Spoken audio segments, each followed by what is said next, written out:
جد الانبیاء حضرت سیدنا ابراہیم علیہ السلام نے رب ذوالجلال کی تعریف بیان کی تھی۔ قرآن پاک وچ رب تعالیٰ نے ذکر فرمایا انیاں پارا سورۃ شعراء آیت نمبر 78 79 80 81 82 رب ذوالجلال نے ارشاد فرمایا، حضرت سیدنا ابراہیم علیہ السلام فرماندے نے فرمایا الذی خلقنی فہو یہدینی، میرا رب وہ ہے جن نے مینوں پیدا کیتا ہے وہ مینوں راہ دکھائے گا۔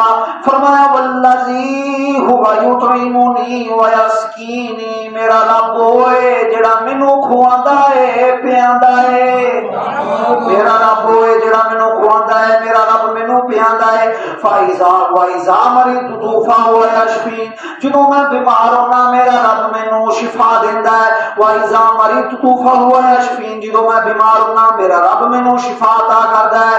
والذی یمیتنی ثم یحیینی، میرا رب وہ ہے جڑا مینوں وفات دے گا تے پھر مینوں زندہ کرے گا۔ والذی یطمع ان یغفر لی خطیئتی یوم الدین، میرا رب وہ ہے جن دے مینوں آس ہے، اے مینوں دے آس ہے کہ میری خطاواں قیامت والے دن بخش دے گا۔